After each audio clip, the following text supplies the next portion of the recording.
Tell me something that no matter what, you always have on your Easter table. Let me just go ahead and get the weirdness of this video out of the way. Okay. I transferred all of the footage from this video onto my computer and actually didn't transfer it. And then I formatted my memory card and I lost all of the footage. So I did this midway through filming the video because my memory card ran out of space. Long story short, I am missing the front half of the footage of this video. I'm gonna try and make this as seamless as possible, but what you're gonna see here, I'm going to remake these recipes in a very small portion. So once we get to the taste test portion, that is what we actually ate that night, the actual size and everything. So as I talk you guys through these, I will mention the full size amounts, even if I'm not using that amount when I'm mixing it up. I really think that these were worth sharing, which is why I'm willing to remake them. We're just making really small size portions. I feel like every Easter table has to have some sort of biscuit or roll or something like that.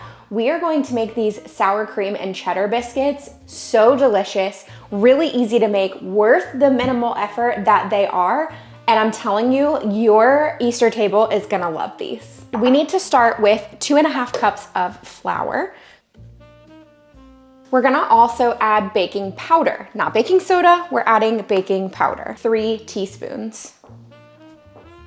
We are gonna add a little bit of sugar to these, which I really need to refill my sugar container here. You need 2 teaspoons of sugar. And then we're gonna add cream of tartar. So this is something, I feel like this is one of those ingredients. Okay, it's still good. I feel like this is one of those ingredients that you buy once every 10 years, and then when you need it, you look into your pantry and you think, oh, I have cream of tartar, but it's really been expired for 7 years. Let me know in the comments if that's your kitchen as well. And this one, normally I will just shake a little bit of things in, but this one doesn't have that sifter on the top. So we're gonna be a little bit more careful with this. And we need 1 teaspoon. You do wanna add some garlic powder. We need 1 teaspoon. You guys know I always just do that by sight. I mean, you can measure, please feel free to measure. And then we're gonna add just a 1/4 teaspoon of salt. You really don't need much of that at all, okay? What I usually do, because my silverware drawer is super convenient, I'll grab a fork and whisk it together. Feel free to use a whisk. You do not have to do it like this. All right, just making sure that all of those ingredients combine. Now you need a 1/2 cup of cold butter and, oh, we are out of knives. A 1/2 cup of cold butter is 1 full stick, obviously, because we are not making the full recipe right now. I'm just gonna make a couple of these and we can snack on them. But you guys will see the actual finished product. And feel free to just use some sort of fork or something like that to crumble this in. I also have this pastry cutter though, which is really, really super convenient. So we're just gonna use that to cut in the butter. It just kind of breaks it up, which is nice and convenient. Oh, okay. Cool. So far the retake of this video is coming together nicely. I'll just hold it together for a minute. Literally and figuratively. All right, we've got butter. Add in some cheddar cheese. So the full recipe is gonna call for 1.5 cups of cheddar cheese. You guys know we love the Kerrygold cheese. Let's mix in that cheese just a little bit, just kind of whisking it again with that fork. Please feel free to use an actual whisk. And we need to add 3/4 of a cup of milk.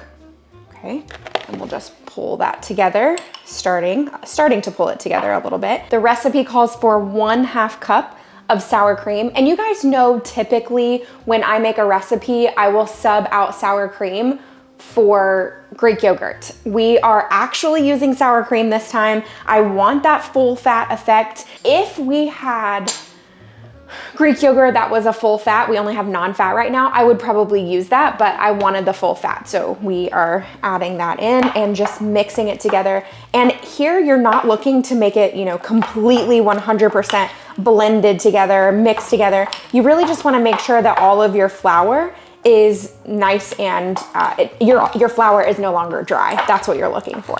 Let's add some green onion. It doesn't call for this, but I do feel like it's just gonna add some color and it's gonna, liven it up a little. And incorporate in that green onion. Now, normally I would use my tablespoon, I think it's a 1.5 tablespoons measurer and just like cookie scoop onto the parchment lined baking sheet. but I think that's gonna be too small. So yeah, those are gonna make small biscuits. So instead we're just gonna use a spoon and just kind of drop them, just like drop biscuits. Trying to get, you know, somewhat the same amount on each one. Does your oven sing? Does it have like a little tune when it gets ready or when it's preheated? I'm just curious. My friend Mandy has the same washing machine that I do. So sometimes when we are chatting, I'll hear her washing machine and think that mine is done running, but it's hers. We have to make the topping. So we need about 3 tablespoons of melted butter. Let's get this melted. I'm gonna add in just under a teaspoon of garlic powder. You could probably also add fresh or minced garlic, and that would be great too. And I'm gonna add a little bit more of this green onion. You could add parsley or, you know, whatever kind of herb you enjoy. So we're just mixing this together. Brush the tops of our biscuits with this butter. These are going in that 450-degree oven for 12 to 15 minutes. So what I may do is like around the 6-minute mark or so, maybe around the 10-minute mark, take them out and just add just the rest of this butter.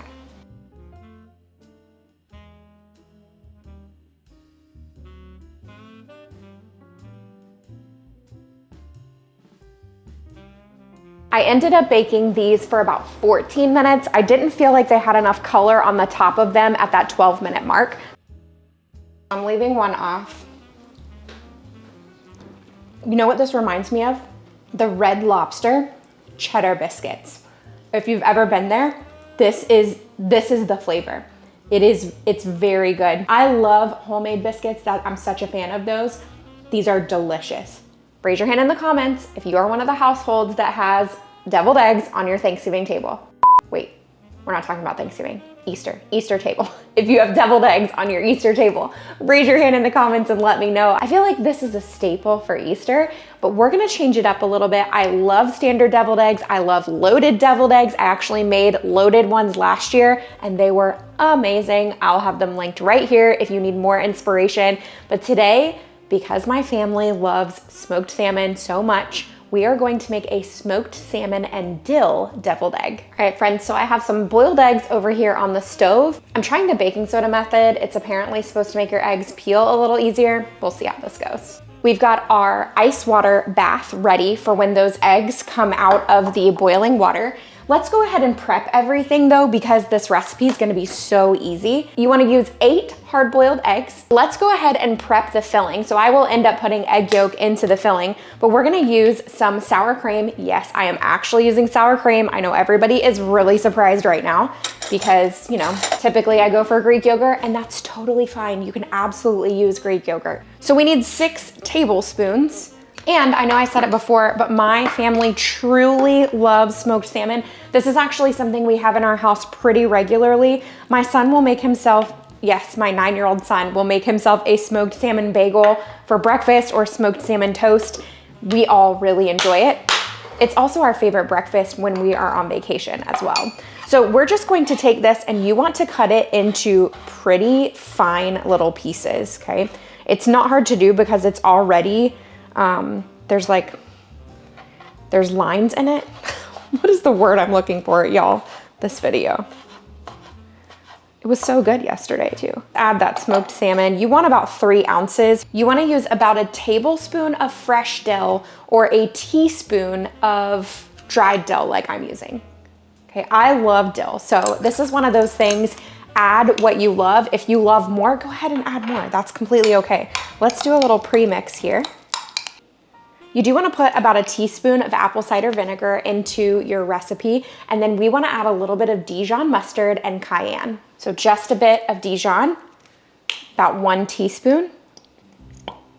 And when I say a touch of cayenne, I mean, depending on how much spice you like. If you like a lot, but cayenne is spicy, y'all. This is a serious spice. I love it, don't get me wrong. I like spicy. I am spicy. All right, so just a touch there. And then the recipe that I was basing mine off of does not call for salt, but I definitely think after yesterday already making this, you might want to add a little bit of salt. And I also think just a touch of garlic powder just really takes it over the top, okay? So I'm adjusting a little bit and mix together. All right, our eggs just finished up. Yesterday, they were cooked to perfection, so I'm hoping we get that same result today. All right, we'll turn our heat off and transfer these to an ice water bath. It's not gonna look quite as pretty as they did yesterday because of that, but that's okay. You guys are gonna see the final product from yesterday, which looks really beautiful. Moment of truth. Let's try and peel these eggs, and we'll just see how easily they peel. Okay, all right, so far so good. Actually better than yesterday. The peel is coming off nicely. Also, many times in the past, I've done the hit and roll method. That sounds like a terrible way to say that. Awesome.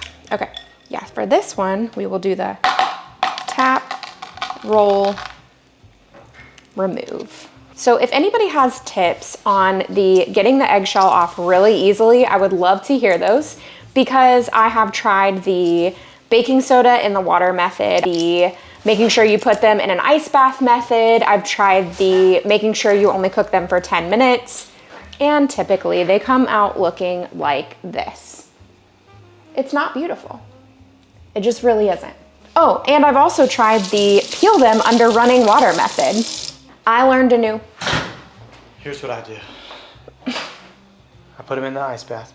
Then, and I let them sit for several minutes. Then I get the sink on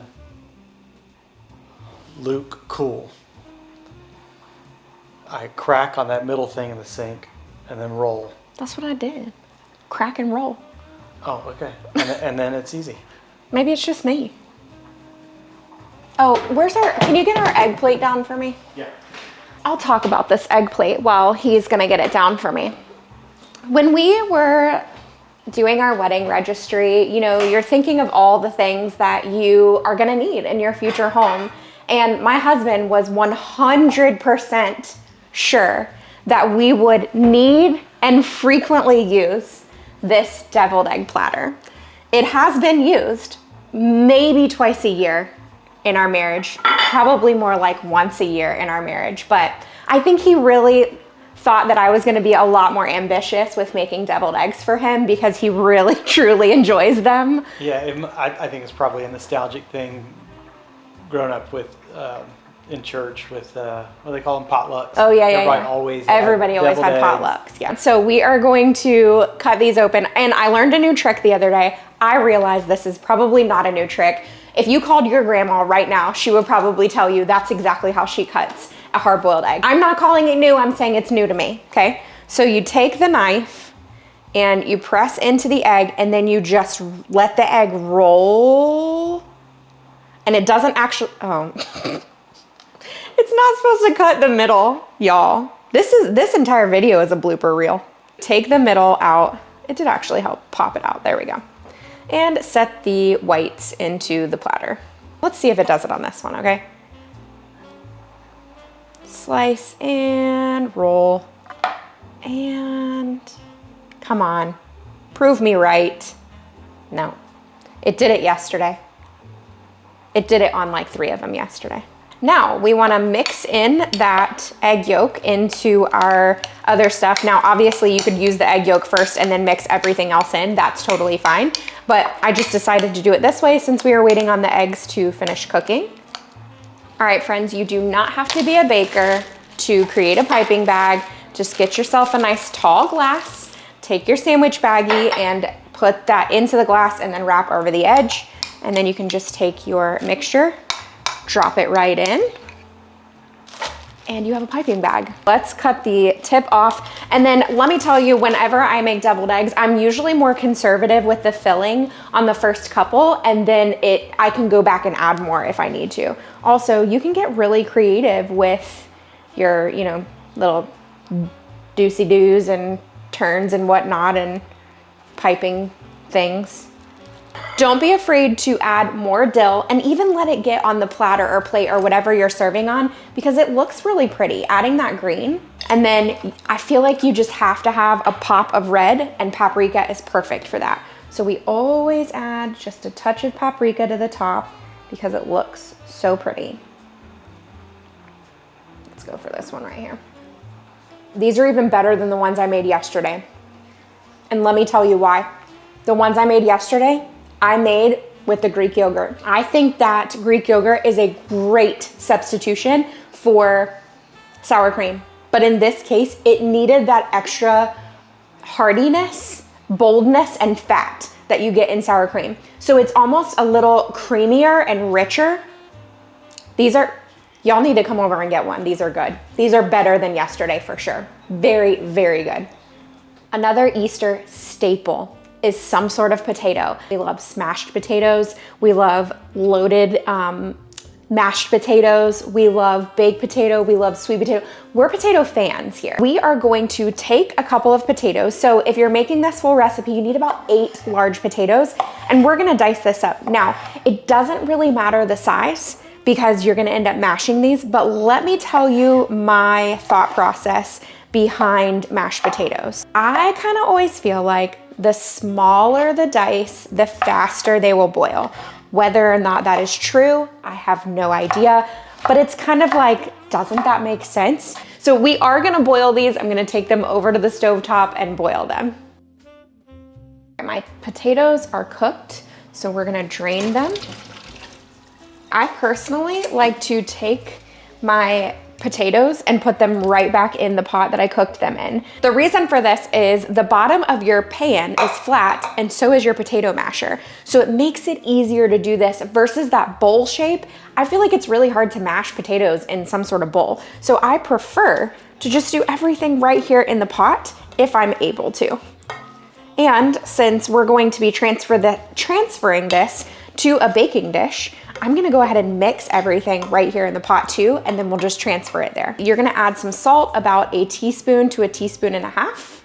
I think you need to go on the heavier end of the salt because although Swiss cheese, which is what we're using, has a very distinct flavor, I do feel like it's a mild flavor. It's really not a salty cheese, so you don't have to worry about adding cheddar or something like that that has that salty flavor and it being over salty. So in my opinion, I do think that it's better if you go on the heavier side of that, and that's because I made this yesterday.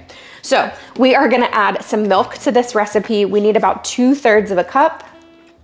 And I'm just gonna start to mix this just a little bit. I think for this recipe, you could just use a Swiss cheese slice and just cut it up into pieces. I went ahead and got this Kerrygold block of Swiss cheese. I just happened to see it as I was passing that section, so I thought that was perfect. We do need to shred it up for this recipe though, and so we are obviously gonna use my favorite kitchen tool of all time. It is our cheese grater. Y'all, I am not exaggerating when I tell you that we use this thing at least once a week. It's always listed in my description box. Make sure you check that out if you want one for yourself. Check out my Amazon storefront because if there's something that I use in this video, it's probably listed there.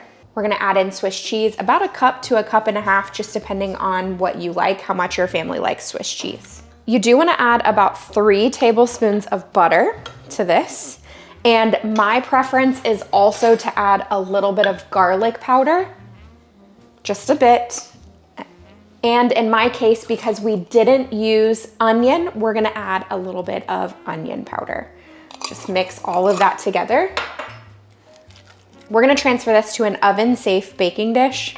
Now, in my case today, it's just a very, very little one. Top with a little bit more of that Swiss cheese.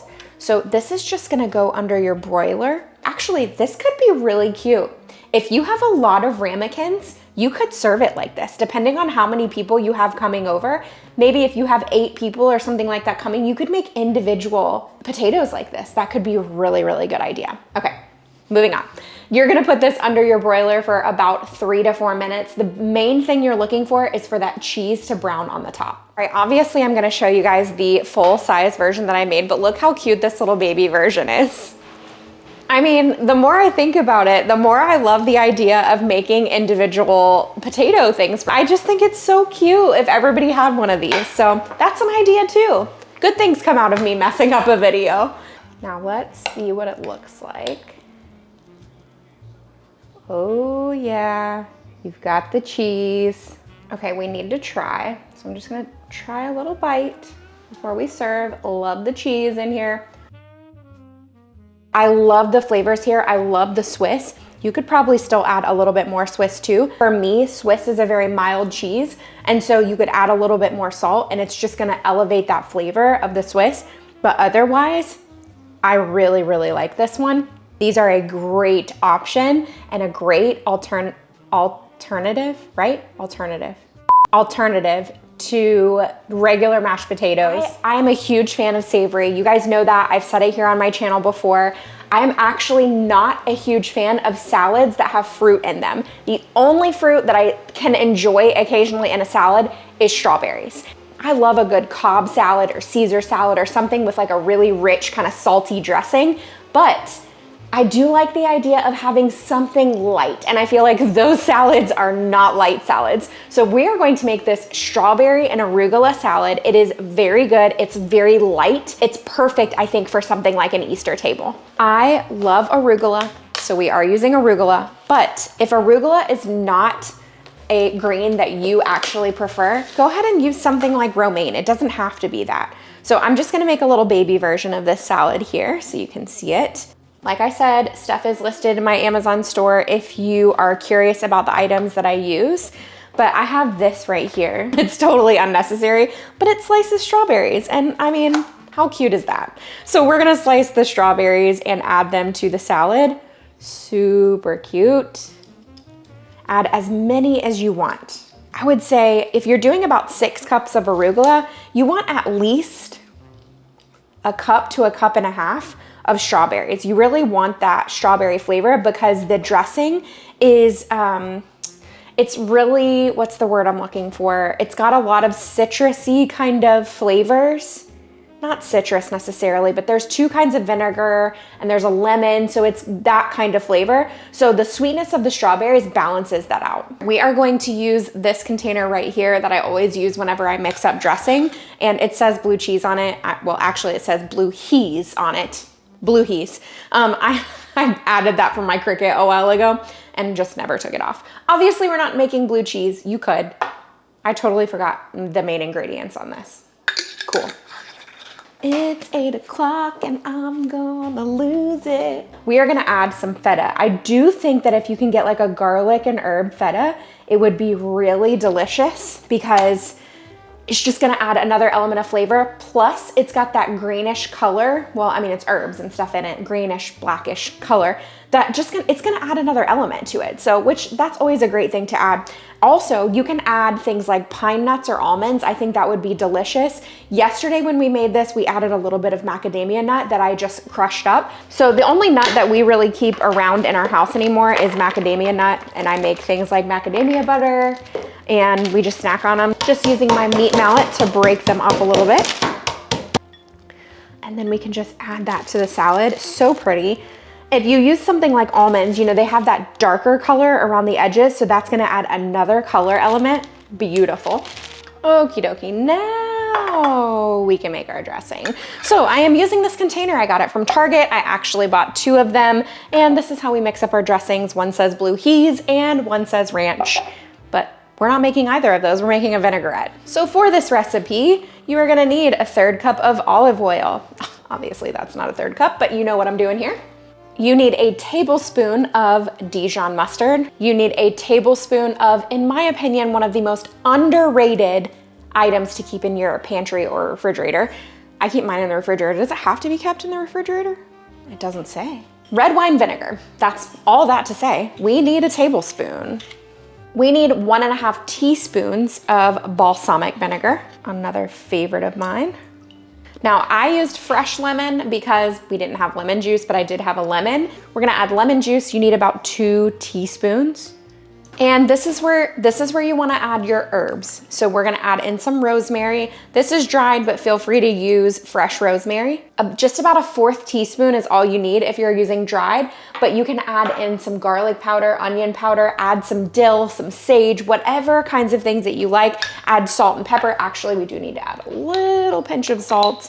I feel like it needed a little bit of that last night. And my preference for this salad is to dress it right before serving. Delicious and ready to serve.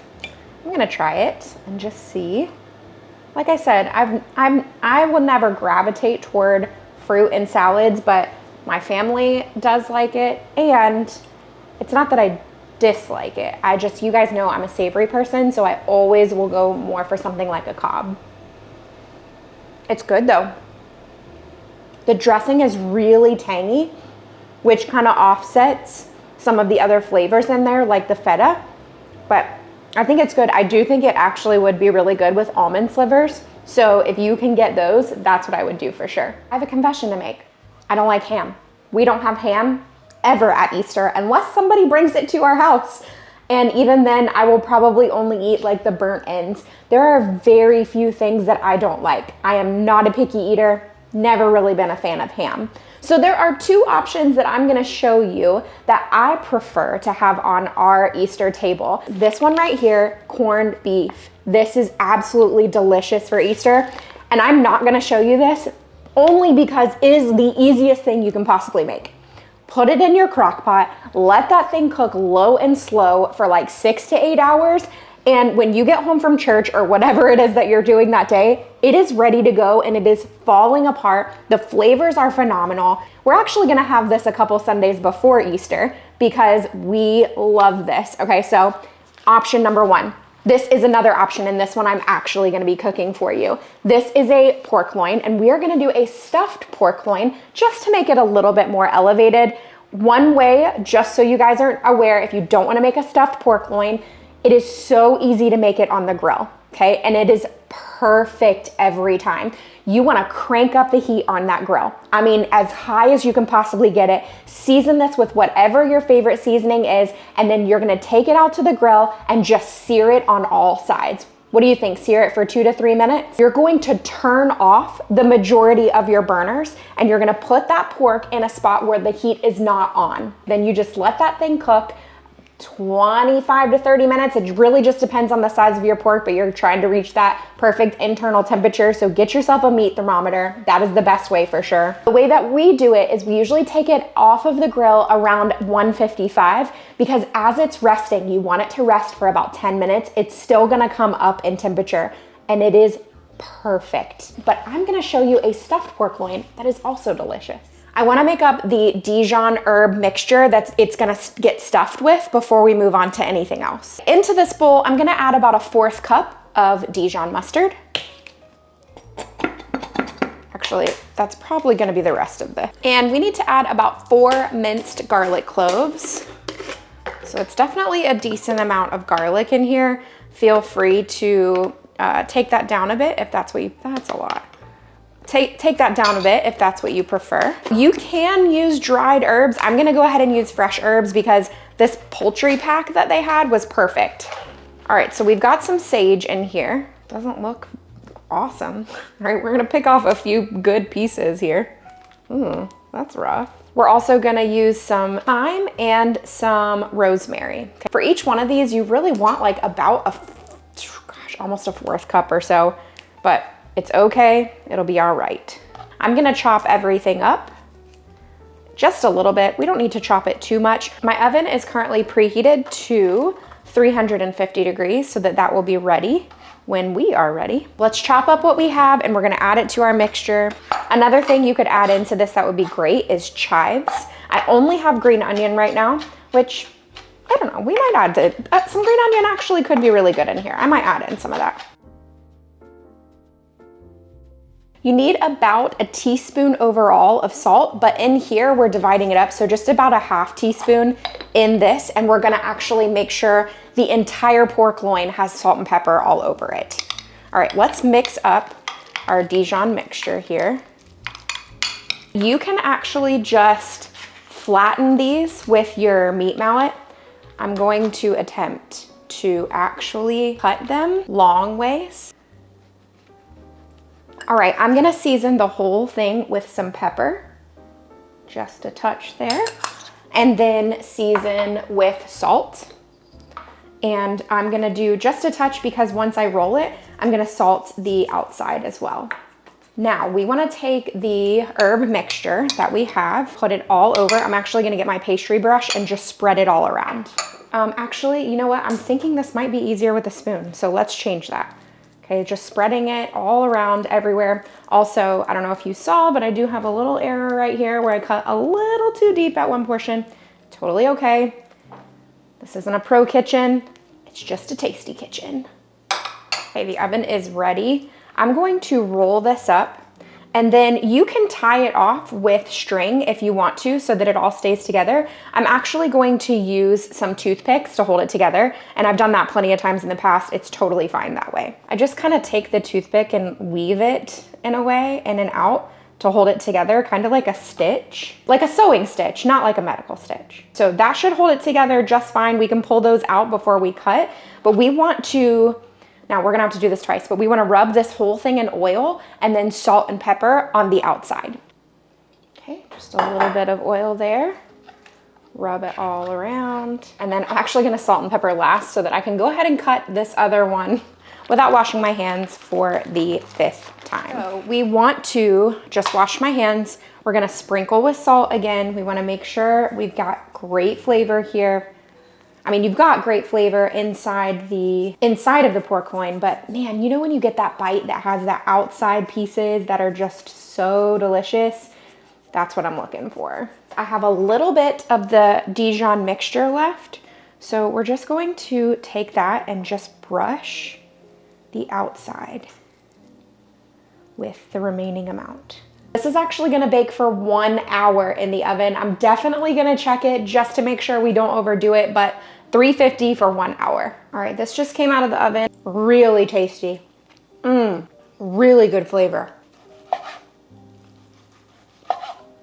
This is very good, guys. You definitely wanna try this. This is a brand new recipe. I am very excited. I actually was gonna hold off till tomorrow, but while I'm in here, we might as well make it.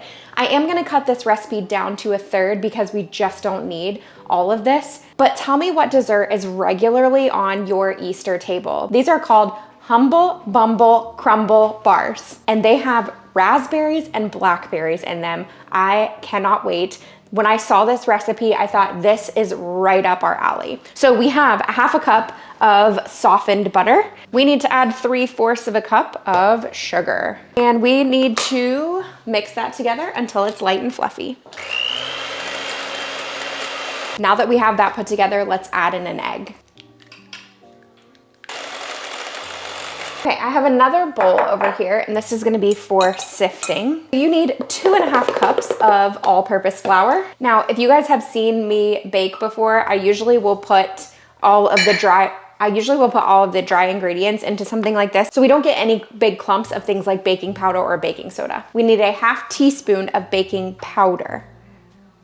And just as a reminder, I am cutting mine into 1/3. So your recipe is gonna make 3 times the amount of bars that I'm making. I'm just making a small version. You do need to add a little bit of salt. You just need about a 1/4 teaspoon, so really not much at all. Sifting this together. And then we are going to add it in to the other mixture, and we're gonna beat that together. Baking is so weird, right? Like, it's so just weird to me how chemistry works. That you add these 2 separate ingredients, you combine them separately, but if you don't do it, it typically doesn't turn out right. Okay, I am gonna use my beaters, but I like to do a pre-mix because then the flour doesn't go everywhere. So basically you're gonna come out with a crumbly kind of mixture. I'm just gonna use some butter to grease it. Also, y'all, if you don't have one of these, this is the coolest thing. It's called a butter crock, and it keeps your butter soft. There's a little bit of water here at the bottom. It is just so neat. Your butter is perfectly soft all the time. I love it. So 1/2 of this mixture is gonna get pressed into the bottom of the dish. And we're gonna reserve the other 1/2. All right, we are gonna bake this for about 12 to 15 minutes. Like I said, my oven is preheated to 350 degrees, but while it's baking, we have another step. Let's make the filling portion of this. Now, this recipe calls for chunky applesauce. Let me tell you what doesn't exist in the grocery store: chunky applesauce. If you've ever seen that before, comment down below and let me know, because never heard of it, never seen it. Maybe other people have. Man, this is a seriously tight jar. So you need 2 cups of applesauce. You need a ½ teaspoon of ground cinnamon. You need an 1/8 teaspoon of nutmeg, so very little bit. And then you need to add about 2 cups of fresh blackberries and 2 cups of fresh raspberries. Now in our crumble topping, we have some other ingredients we need to add. We do need to add a touch of cinnamon, so you would be adding a teaspoon and 1/4 cup of brown sugar. We're going to mix that together, making kind of like a crumble topping, if you will. All right, our crust is baked and it is also cooled. So we're gonna take the mixture, that raspberry and blackberry mixture, and just pour it over the crust. Now we're gonna take that mixture that we made for the bottom and crumble it all over the top. This is gonna go in my 350-degree oven for about 30 to 35 minutes.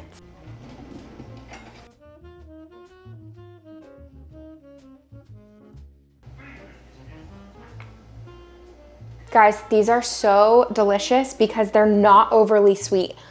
They're really the perfect dessert if you don't want an overly sweet dessert, and you know I'm definitely more of a savory girl. These aren't savory at all, but they're just not overbearing. Our verse today comes from Psalm 23:4. Even though I walk through the valley of the shadow of death, I will fear no evil, for you're with me. Your rod and your staff, they comfort me. I hope you enjoyed today's video. If you have any questions about any of the products I use, make sure you check out my Amazon storefront, which is listed in my description box. And don't forget, if you want more inspiration, I have so many videos here on my channel, and you're gonna get a ton of cooking inspiration. Have a great week.